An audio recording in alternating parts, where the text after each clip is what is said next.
Good morning, everyone, and welcome to TIRO Multidisciplinary Seminars. I'm Dr. Mark Erkin, coming to you from New York. And we have, as always, an outstanding program this morning. Dr. Amina Attia is an endocrinology resident who is finishing up her training in the Department of Thyroid Pathologies and Endocrine Tumors at Hôpital Universitaire Pitoia Salpêtrière in Paris. I apologize for my pronunciation here. The paper that she is presenting this morning appeared in Thyroid and represents the results of her work on her thesis. We are joined this morning by a frequent participant on our TIRO platform, and that is Dr. Fabian Pitoia, who is chief of the thyroid section of the Division of Endocrinology at the University of Buenos Aires.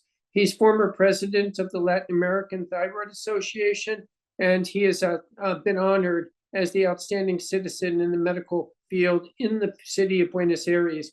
He is widely recognized for his expertise in the management of thyroid cancer.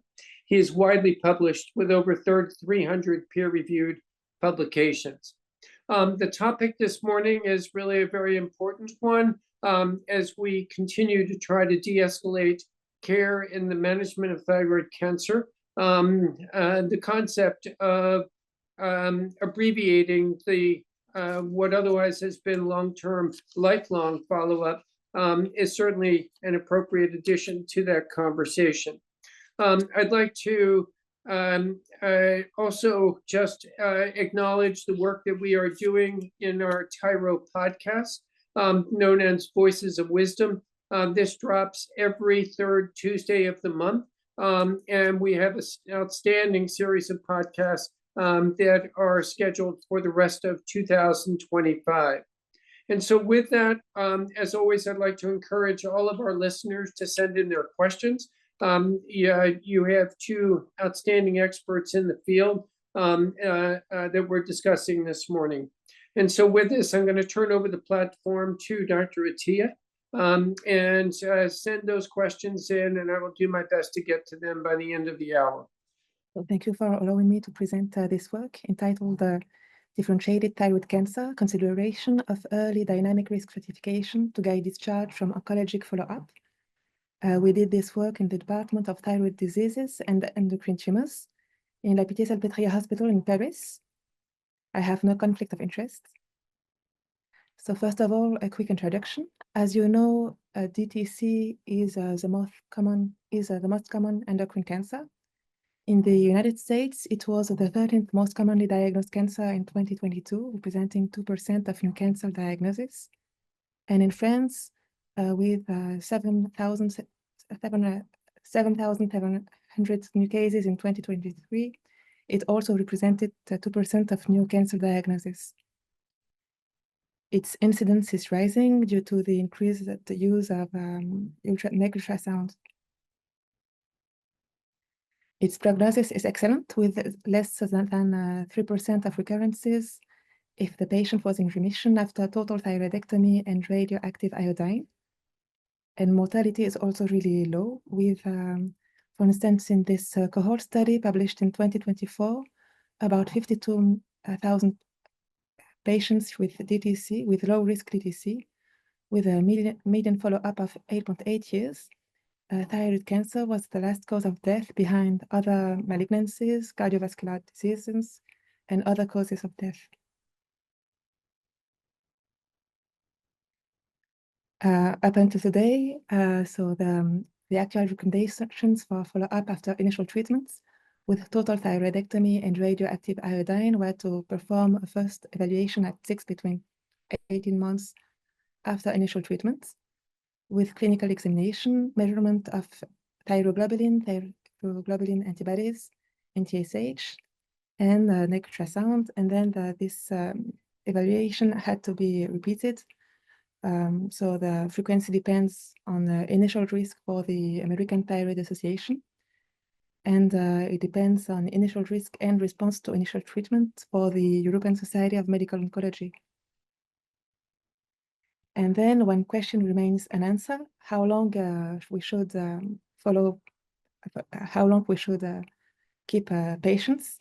The recommendations of the American Thyroid Association say for several years, and the ESMO doesn't give any time frame.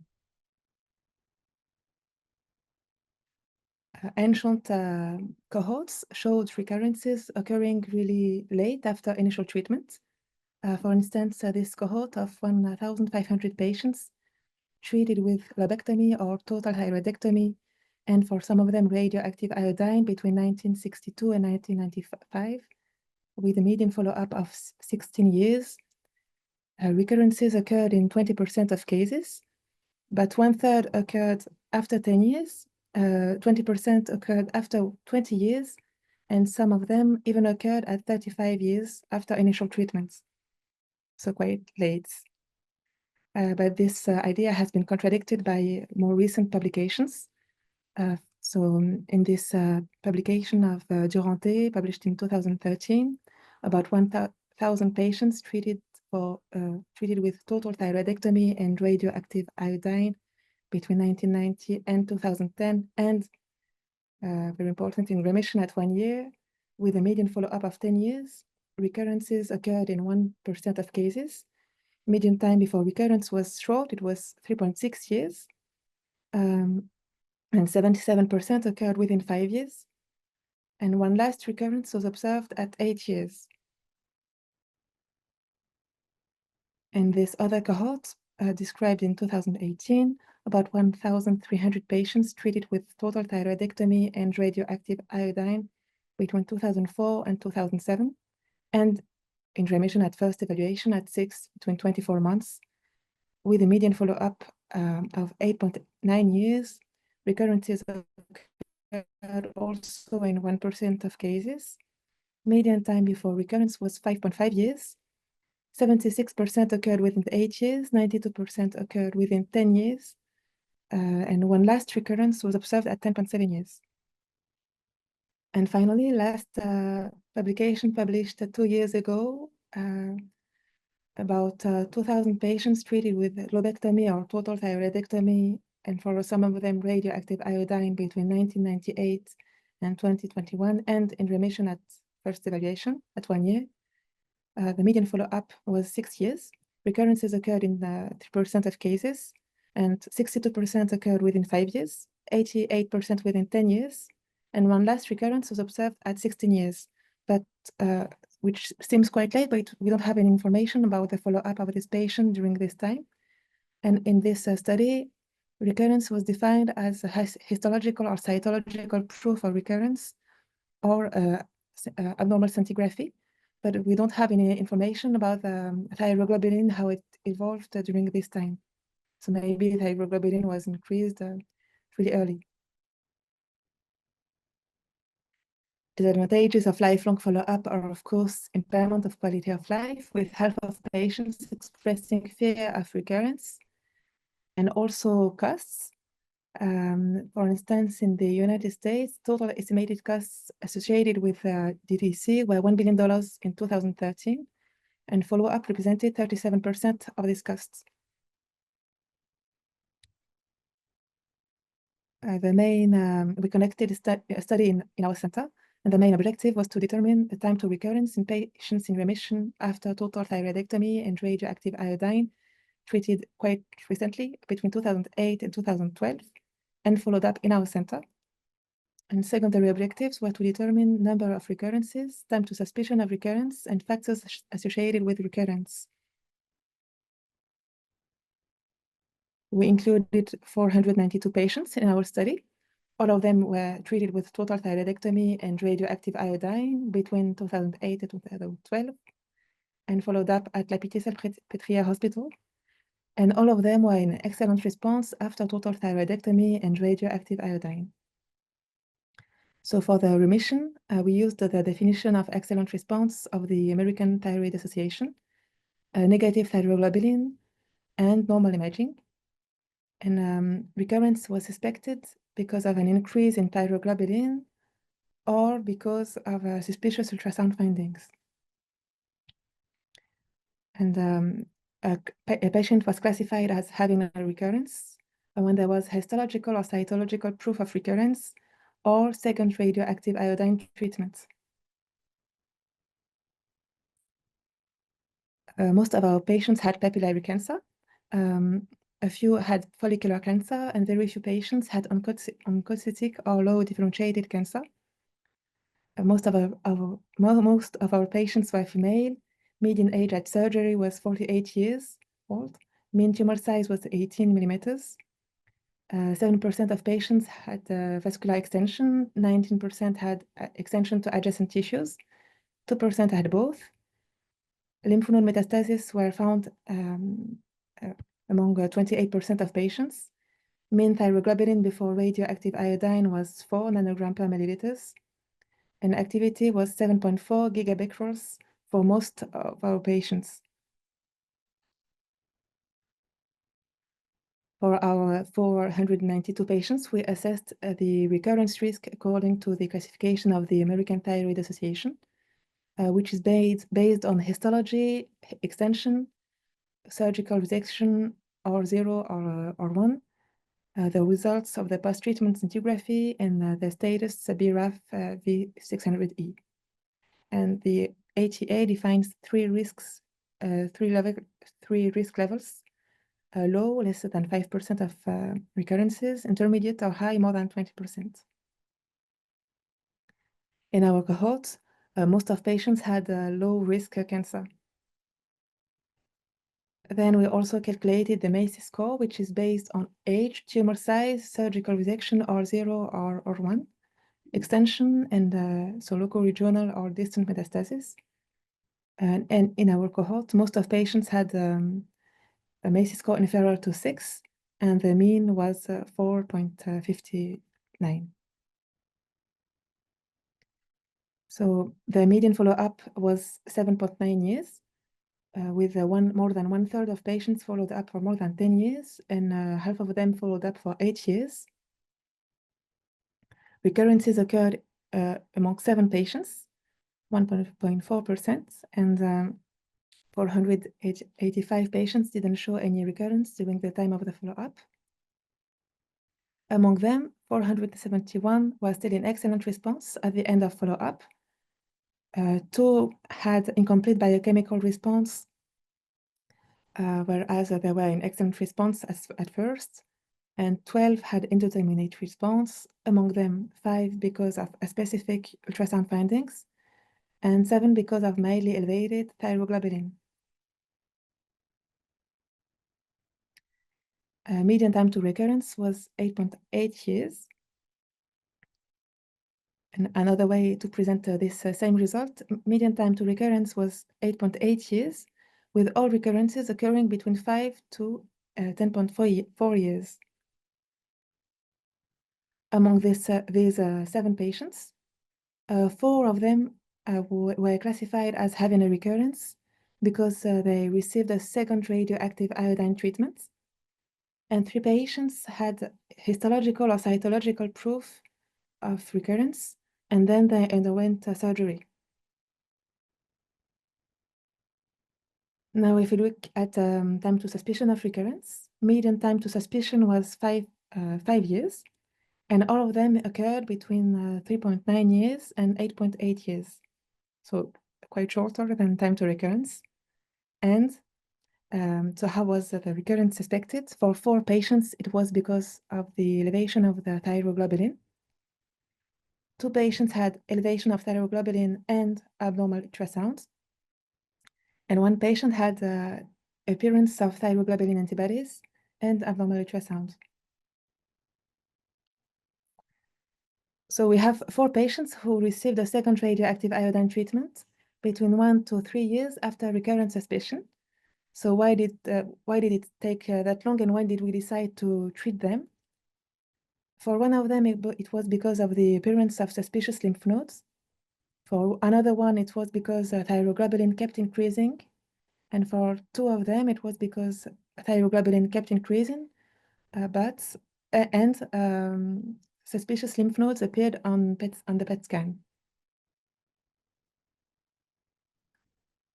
One patient had an increase in thyroglobulin 7 years after treatment, but was treated more than 10 years after this elevation because of the appearance of a suspicious lymph node that was then proved in cytology, and then the patient had the surgery. And for two patients, time to recurrence and time to suspicion of recurrence are the same, because as soon as a suspicious lymph node appeared, FNA was performed and the recurrence was proved. So it was for the 7 patients with recurrences. Now, among patients without recurrence, we have 2 patients who have incomplete biochemical response, whereas they were in excellent response at first evaluation. So if we look at these 2 patients, for one of them, the thyroglobulin increased 1.9 years after initial treatments, so quite shortly after. And one patient had an increase in thyroglobulin 11 years after initial treatment, which is late. But if we look closely at the file of this patient, we see that the patient was in remission until 4 years after initial treatment. And then he was lost to follow up during this time. So we don't know, for instance, thyroglobulin increased before.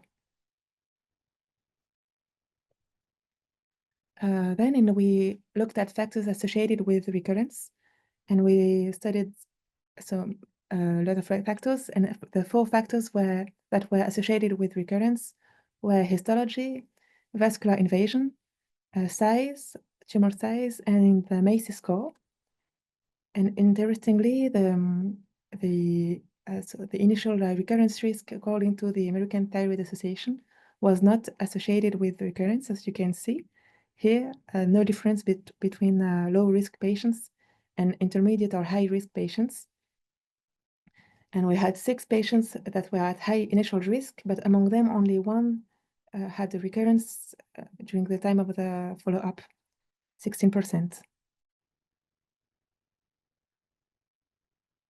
So the main limitation of our study is, of course, the median follow-up, which is 7.9 years.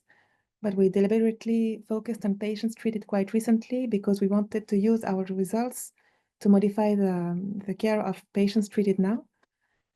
So that's why, and moreover, more than 1/3 of patients were followed up for more than 10 years, and 49 for more than 8 years.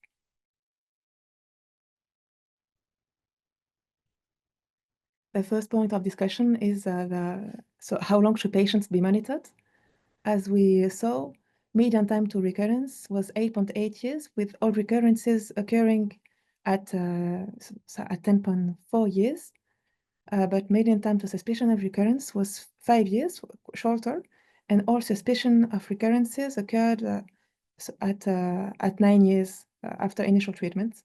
So that's why we suggested for patients that were in excellent response after total thyroidectomy and radioactive iodine treatment, and that are still in excellent response at 10 years, to stop oncological follow-up at 10 years, and this doesn't apply to patients that are not in excellent response at 10 years, but only at patients that don't have any sign of recurrence.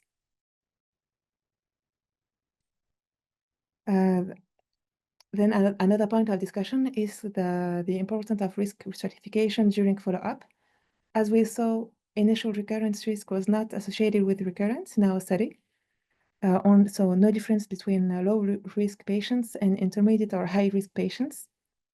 And only 1 patient among 6 patients who were at high initial risk showed a recurrence.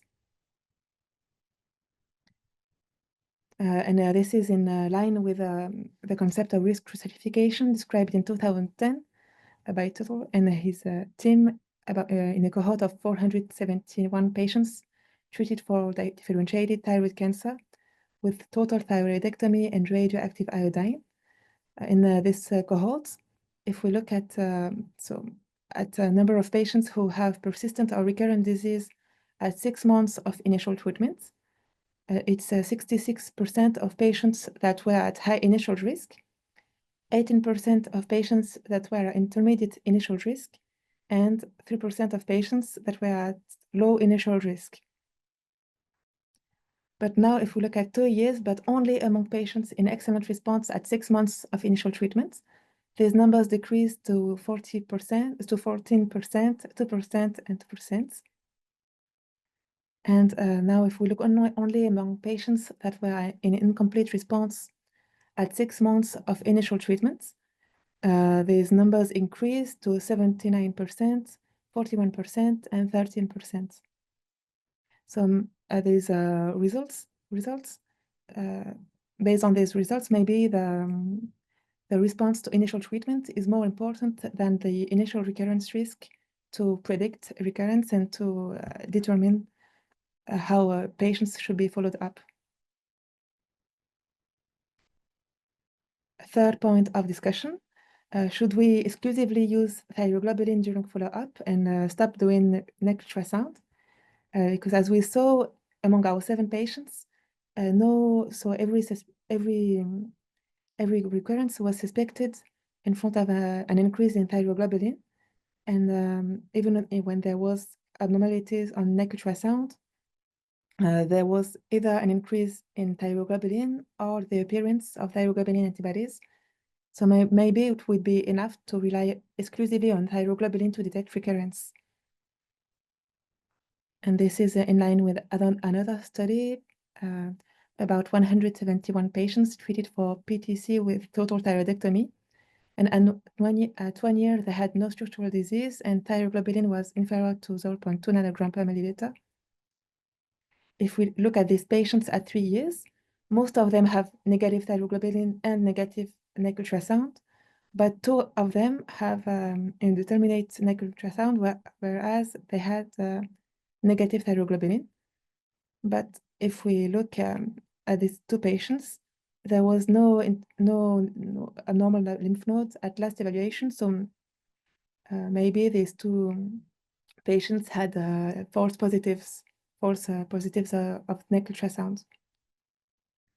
Now, if we look at these same patients, but at last visits, most of patients have negative thyroglobulin and negative neck ultrasound, but 1 of them has suspicious neck ultrasound and negative thyroglobulin. But this patient also had simultaneous appearance of thyroglobulin antibodies. And 2 patients had negative thyroglobulin, but indeterminate neck ultrasound. But for these 2 patients, there was no indication for intervention as the lymph nodes were really small.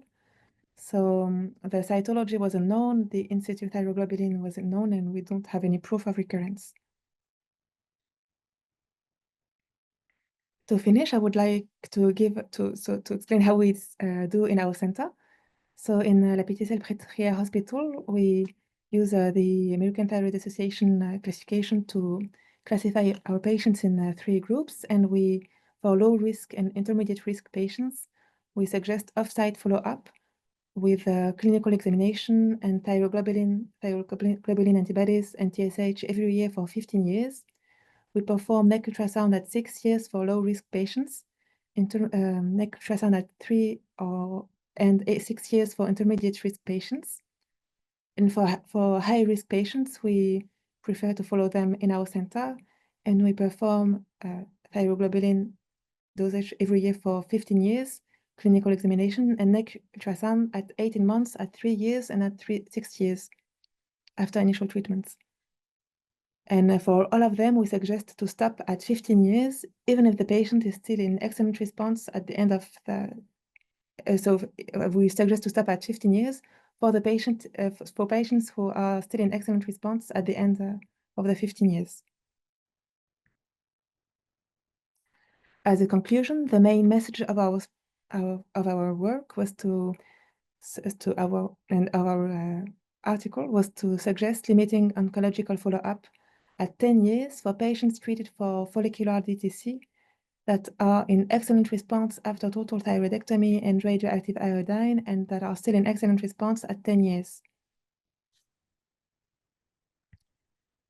Thank you very much for your attention, and thank you to. I would like to thank the team that contributed to this work, and especially Professor Camille Buffet and Dr. Eliane Thomas. Well, thank you very much for the invitation to discuss this wonderful paper from Dr. Attia. So we will start the discussion of this paper that probably poses a change in the paradigm of follow-up of our patients with an excellent response to treatment. I have no conflict of interest, and as Dr. Attia previously mentioned, the primary objective of this study was to assess the recurrence rates and the time to recurrence in a cohort of patients with differentiated thyroid cancer, a subgroup of these patients who were treated with total thyroidectomy and remnant ablation and had an excellent response to treatment, to determine the stop of follow-up, and the secondary objective to determine the time when any change appeared in TG antibodies or ultrasound to define then the structural or biochemical or indeterminate response to treatment. So the proposal of this study is to change the traditional follow-up lifelong to a proposed discharge of those patients with excellent response to primary care providers after 10 years of follow-up. Again, a short review of these results when we can observe that most of these patients were low risk and intermediate risk of recurrence, as we usually see in the population of patients with papillary thyroid cancer, which is nearly 90% of the cohort they analyzed. And only 3.7% of these patients had a high risk of recurrence. This is a retrospective study with a median follow-up of 7.9 with an interquartile range from 2.2 to 11 years. And 49% of these patients had a follow-up of more than 8 years. And so, as already Dr. Attia showed, the real recurrence, what we usually call recurrence, maybe is a persistent, but this is probably what we Dr. Tuttle defined as a real recurrence, excellent response followed by the presence of structural incomplete response was 1.4%, indeterminate response in 2.4%, biochemical incomplete response in only 0.4%, and 95.7% of these patients continued with no evidence of disease at the end of follow-up. This was previously shown by Dr. Attia, showing that most of these recurrence occurred during the first 10 years of follow-up. And when we have the dynamic stratifications in patients who receive total thyroidectomy and remnant ablation, we know that the risk of a structural incomplete response at 5 to 10 years of follow-up is from 1 to 5% for the low and the intermediate risk of recurrence patients. We have our experience published in Argentina with 0 patients having a structural incomplete response after an excellent response to treatment, patients who were treated with total thyroidectomy and remnant ablation with a median follow-up of 66 months. And when we review some papers published, most of them do not have the exact time of the recurrence for these patients, but we can see that when all risks are included, the risk of a structural incomplete response after an excellent response to treatment goes from 0 to 4%. And maybe if we consider high-risk patients, it can be a bit higher for those patients who had an excellent response to treatment, reaching 14%. And it can be lower if the patient had a pre-ablation stimulated thyroglobulin less than 1 nanogram per ml in the study of TIAN, showing that these structural incomplete response lowered to 3% for the high risk of recurrence. This was the Palige paper previously shown by Dr. Attia, showing that 87% of these patients had the structural incomplete response before the 10 years of follow-up, the percentage of a structural incomplete response is the same the authors found in this paper, 1.4%, and this patient who had the structural incomplete response at 16 years of follow-up. And for those patients who received a total thyroidectomy and remnant ablation and had an indeterminate response or a biochemical incomplete response, we know that the risk of a structural incomplete response at 5 or 10 years of follow-up is less than 20% for all these papers I'm citing here below. And 30% of these patients spontaneously present with no evidence of disease, and around 20% of them after additional treatment. So going to this nice study, one of the limitations is the retrospective design. The limited number of high-risk patients, the median follow-up of 7.9 years, and of course, the need for prospective validation.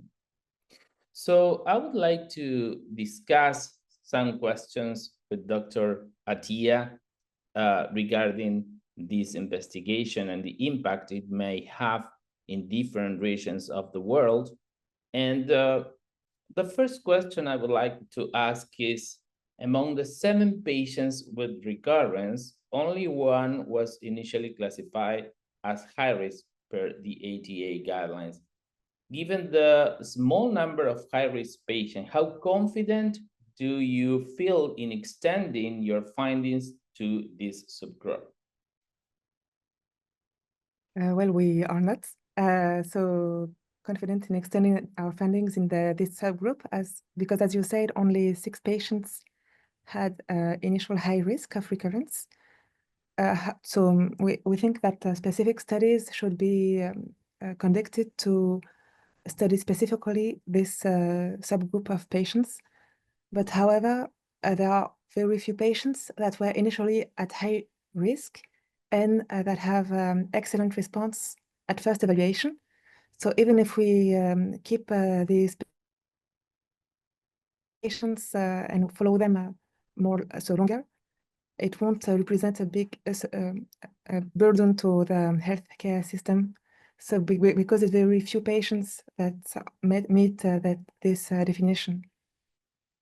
Wonderful. I think that's a very good. But you showed in the last slide before that you also do this discharge for high-risk patients in Lactier. Yeah, so it's true, we discharge them to to tertiary care center, but we remain available if there is any abnormality, and these patients represent very few patients in our center, so it's very rare.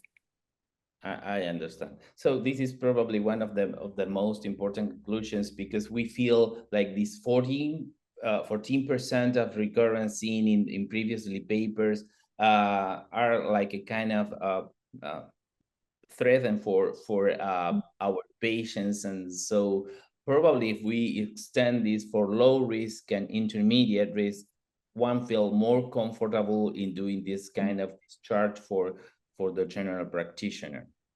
So the second question is, for those patients with biochemical incomplete response or indeterminate response at the end of follow-up, what was the clinical management and how do you interpret their risk of recurrence in the context of your discharge recommendations? So for these patients, with a biochemical incomplete response or indeterminate response at the end of the follow-up, so we keep following them depending on what the abnormality was, thyroglobulin or naked ultrasound or both. So again, it's very few patients, and we believe they have still a low risk of recurrence, but we keep following them. And yeah, we can also discharge them to tertiary care center if the patient is agrees to that. And we always, of course, remain available for rapid care in our center. Perfect. And aren't you afraid that these patients are lost to follow-up in a tertiary center, for in a referral center? Yeah, but we believe that if we explain clearly to the patient and to his doctor, then it won't happen. And if we feel that the patient can't be followed in another place, then we keep seeing them in the hospital. It's no problem.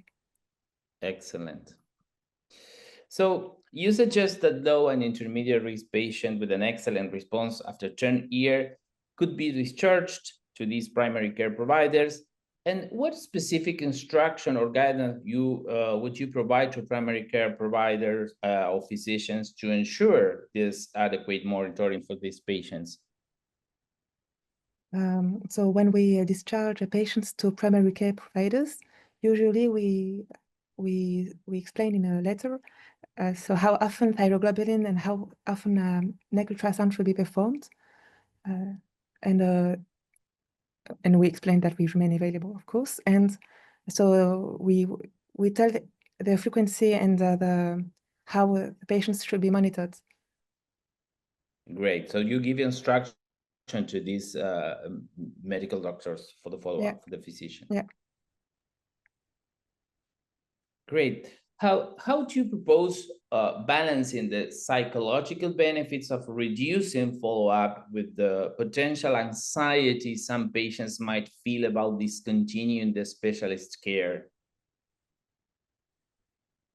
So yeah, it's a difficult question, but so I believe that if the patient and the doctor are agree on stopping the follow-up, and then if the doctor is confident to say, okay, you have no risk of recurrence, then the patient will also be will agree. And so in our experience, when we say to patients that they can be followed up next to their home and by the primary care providers, then they are quite satisfied. I agree. Probably that cannot be done everywhere in the world, but if this is the experience in France in your center, it's really very reassuring for the patients, more comfortable not having to travel for controls and all that. So your study focused on patients treated with total thyroidectomy and radioiodine, but we know that most of the patients now, mainly low-risk patients, are treated with only total thyroidectomy or lobectomy. So how confident do you feel, or how applicable do you think these findings are to this group of patients? Yeah, it's a really good question, as more and more patients are treated with total thyroidectomy alone or lobectomy, and which is difficult because thyroglobulin can't be interpreted the same way. So we also think that patients that are in excellent response at first evaluation are still at low risk, but we can't apply our results to this. So to this case of patients here, so we can't answer. So you continue following up this group of patients long life in the hospital. You do not discharge them for now until you present your next study. Exactly. And finally, my final question then, if Mark wants to join us. Your study emphasized the economic benefits of reducing the follow-up intensity. Have you thought about doing any kind of study on cost effectiveness to quantify this potential saving for the healthcare system? Yeah, it's a really interesting question, because moreover in France, a lot of neck ultrasound are performed, whereas it's not recommended. So we don't have any ongoing study about this specific question. However, there is currently a study comparing patients with total thyroidectomy and radioactive iodine treatment versus total thyroidectomy alone. And so the study will compare the recurrence rate, but also the costs. So maybe we can use these. Maybe we will be able to use these results to apply to our group of patients as if the patient had a radioactive iodine treatment, maybe so the follow-up would be different. So maybe we will be able to use these results in our case, in this case. Great. Thank you. Thank you very much, Amina, for answering this question. I am sorry. Thank you both for this really very excellent discussion, very timely consideration of how we go about managing patients who we know are at low risk of recurrent disease. We do have a question from our audience regarding follow-up options for Hürthle cell carcinoma. And the follow-on question to that was whether or not gene mutations should impact on the decisions regarding long-term follow-up.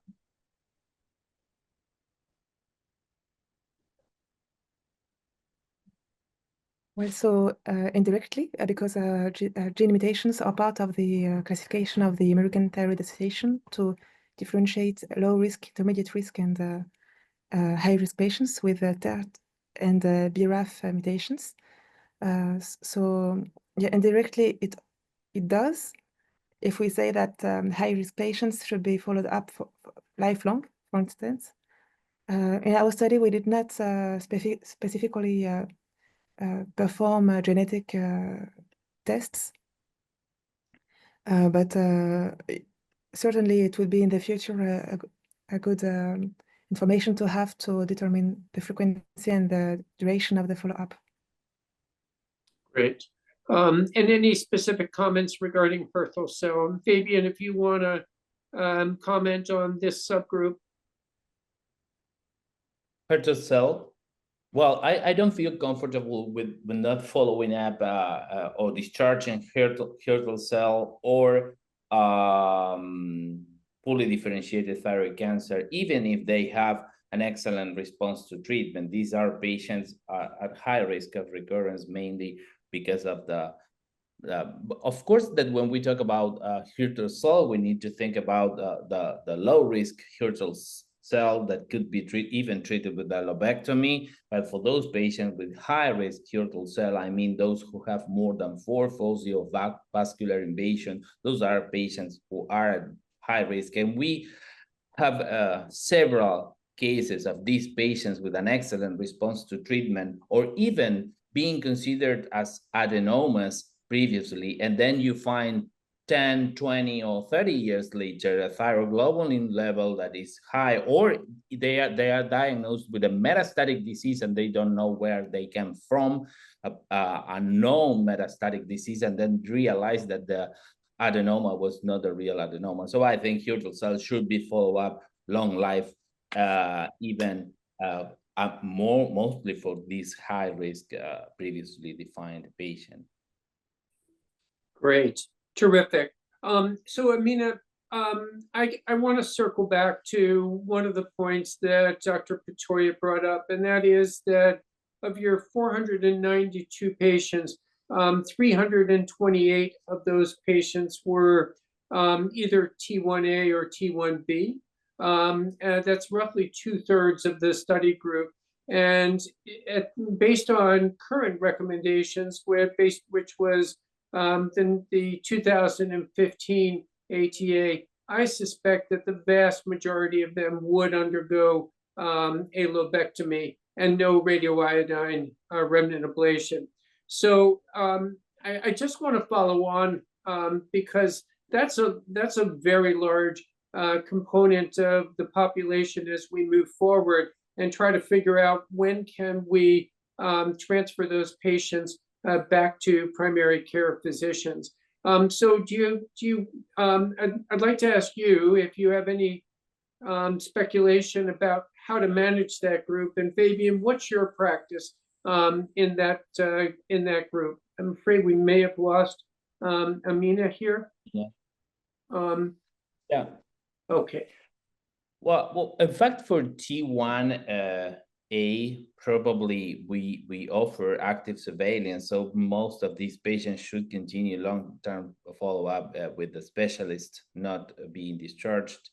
And of course, most of these patients who decide not to undergo active surveillance or need an additional treatment because of the localization of the thyroid nodule, probably we usually intend lobectomy. And so as it is not so clear the DG level in these patients, the fact that it has the increase of DG level and probably it's not a reliable marker to define recurrence, I don't feel so comfortable also of discharging a lobectomy, even they have a very low risk of recurrence, probably less than 1%. So I don't know, because our mindset is still very much attached to the long life, all life of our patient follow-up. And I think it will be difficult for example, for countries in Latin America. I think this will be completely very difficult to apply, at least for these new years. So I think the question, I mean, you brought up active surveillance. That's a somewhat counterintuitive mindset in that we're trying to do the ultimate de-escalation of care and to provide reassurance to those patients that they are that they don't need treatment, they just need to be monitored. Are those patients that you would not turn back after a period of time to the care of their primary care physician? I didn't understand exactly the question. If those patients who are on active surveillance do not come back to the specialist consultation. So after what period of time, or do you never feel? Never. I think we would never do a discharge of an active surveillance to the primary care. Here we continue following up, and we have now the experience only of 10 years. Now we are publishing this experience of 10 years of active surveillance, and there's a number of patients that are lost of follow-up, and this is important. We can see that around 20% of our patients are lost to follow-up, and we need to call them back to understand. So most of them change endocrinologists, and we find that they are continuing the follow-up. But this is the important thing after long-term follow-up of active surveillance in our country. And so let me just, I mean, we lost you for just a moment there. Yeah, sorry. So my question is, where do we go with the group of patients who have undergone lobectomy? And this is what Dr. Pitoia had asked you. That's such a significant percentage of your population, 2/3 of your population, based on 2015 guidelines, would have had a lobectomy and no radioiodine. So how do you think about that in terms of saving costs for the healthcare system, de-escalating care for that group of patients so that they can accrue the improved quality of life? What are your thoughts about that?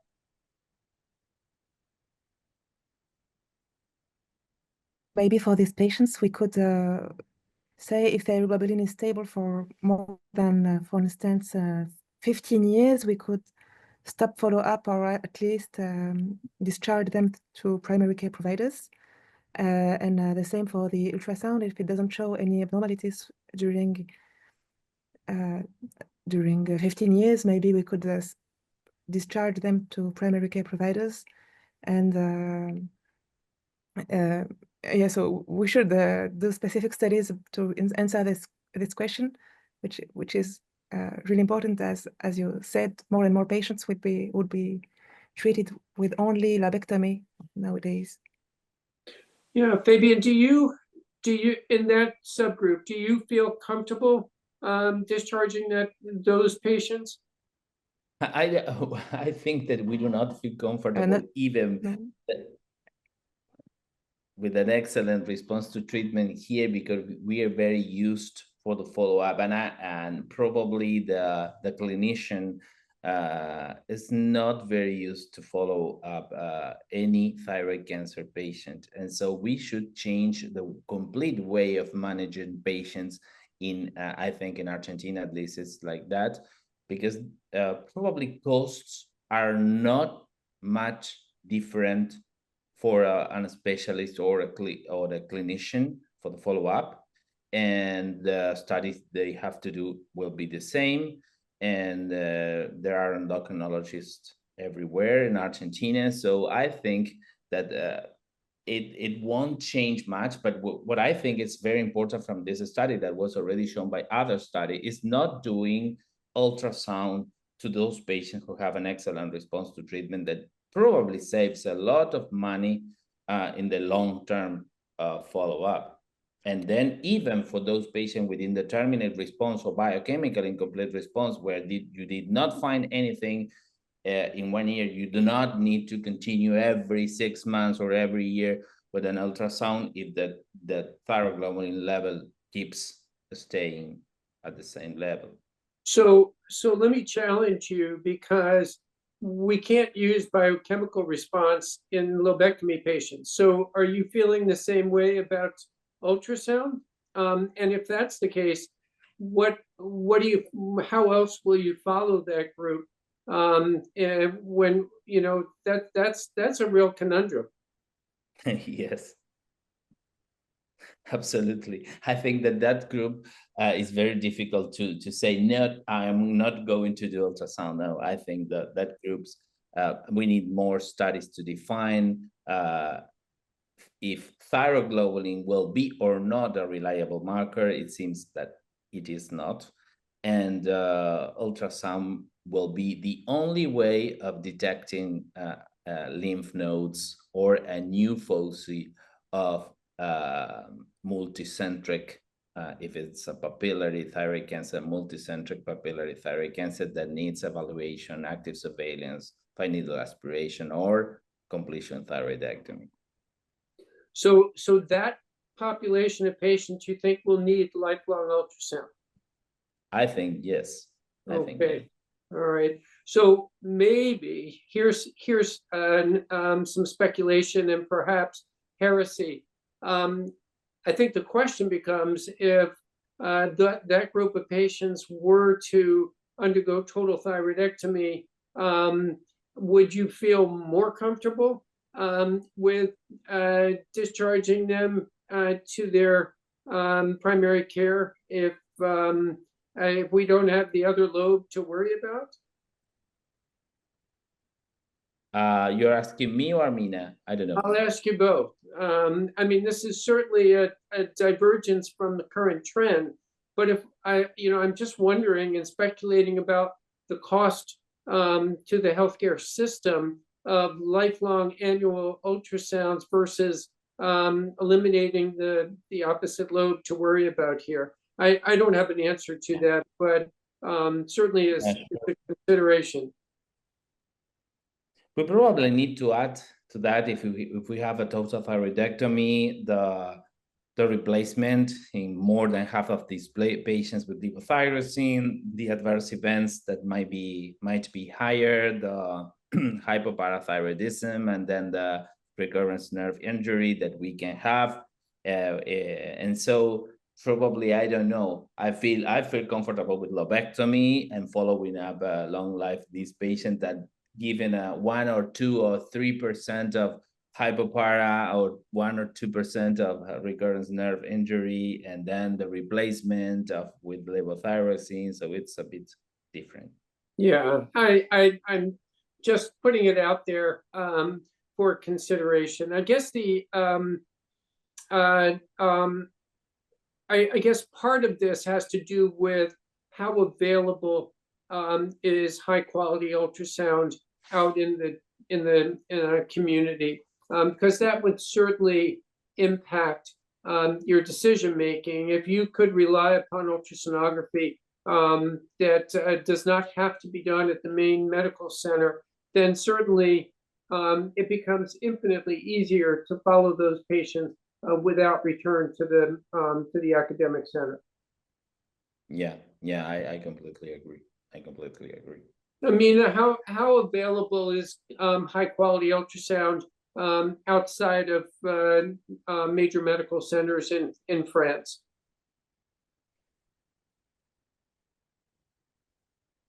Well, in Paris, we easily find high quality neck ultrasound, and then it depends on the region, but it's not 100% Okay. high quality. Fortunately, nothing is 100%. Well, listen, Yeah. we're up against the end of the hour, and certainly want to thank you both. This is my suspicion is that we are going to need more studies to look specifically at this emerging population of patients who have undergone lobectomy, and justifiably so, to make a determination of what we can do to de-escalate their follow-up over time. So I want to invite everyone to our next session of TIRO, which will be on not until the end of this month. In light of the national holiday here in the United States, Memorial Day, we will be skipping next Friday, but we'll return on May 30th. So I want to thank Dr. Attia and Dr. Pitoia for a really outstanding discussion today, and thank all of you for joining us. Everybody have a great day.